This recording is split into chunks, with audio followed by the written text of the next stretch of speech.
बुलंदशहर में मुस्लिम समाज के प्रबुद्धजनों से संवाद कार्यक्रम में पहुंचे उत्तर प्रदेश सरकार के राज्य मंत्री दानिश आजाद ने पीएम मोदी की सराहना करते हुए मुसलमानों को शिक्षा और सुरक्षित के माहौल पर क्या कुछ कहा है, आइए दिखाते इस वीडियो में। इसके पीछे मकसद क्या है? देखिए, आज हम बुलंदशहर आए हैं। मकसद बहुत साफ है कि जिस तरीके से देश में तीसरी बार मोदी सरकार बनने जा रही है, ये देश का जन जन जानता है। उसका योगदान उसमें हमारे बुलंदशहर का भी रहे। और मैं लगातार अलग अलग जनपदों में मेरा प्रवास हो रहा है। रामपुर भी था, मैं मुरादाबाद भी था, अमरोहा भी था, संभल भी था। तमाम जगह मैं गया और मैंने देखा कि जब हम गाँव में, गलियों में, कस्बों में, मोहल्लों में जा रहे हैं तो मोदी सरकार के प्रति एक बहुत ही सकारात्मक एक रुख है हमारी आम जनता का।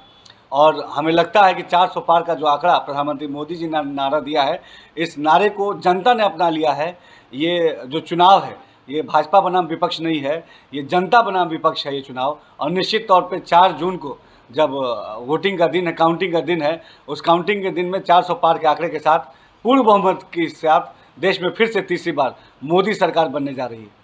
अच्छा, जिस तरह से तमाम योजनाएं गवर्नमेंट की चली, तो क्या मुसलमानों का विश्वास समाजवादी पार्टी, भारतीय जनता पार्टी की तरफ किस तरह का आप देखें? देखिए, मुसलमानों को हमेशा कांग्रेस और सपा ने वोट बैंक की तरह इस्तेमाल किया।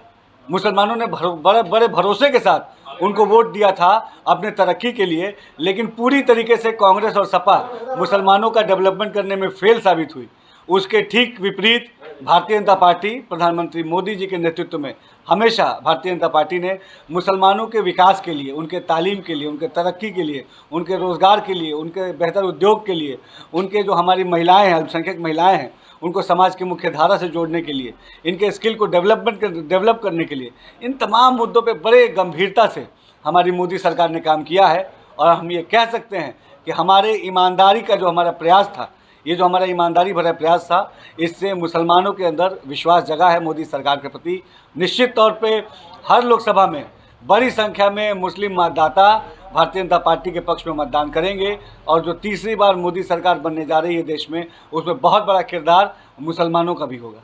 योजनाओं की बात तो ठीक है, उनको मतलब एक समान रूप से उनको योजनाओं का लाभ दिया रहा है, चाहे स्वास्थ्य की योजना हो, चाहे अन्य विभाग की कोई योजना हो। लेकिन सियासी भागीदारी की अगर बात की जाए तो पूरे उत्तर प्रदेश में एक भी कैंडिडेट लोकसभा का नहीं उतरा है। देखिए, भारतीय जनता पार्टी ने प्रधानमंत्री मोदी जी के नेतृत्व में हमेशा मुसलमानों के सामाजिक, आर्थिक, शैक्षणिक और राजनीतिक उत्थान के लिए काम किया है। हमने अच्छी शिक्षा के लिए मदरसों को बेहतर किया। हमने सामाजिक उत्थान के लिए उनके लिविंग स्टैंडर्ड को बढ़ाने के लिए उनको योजनाओं से जोड़ा। और राजनीतिक रूप से भी उनकी भागीदारी सुनिश्चित करने के नियत से आप देखिए, उत्तर प्रदेश में 2 विधान परिषद के सदस्य हमारे भारतीय जनता पार्टी से हैं, मुस्लिम समाज के। हमने राज्यसभा भेजा, मुस्लिम समाज के प्रत्याशी मुस्लिम समाज से वो आते हैं। हमने तमाम निगम बोर्ड आयोगों में हमारे मुस्लिम समाज के लोग मुस्लिम समाज की आवाज़ बुलंद करने का काम कर रहे हैं।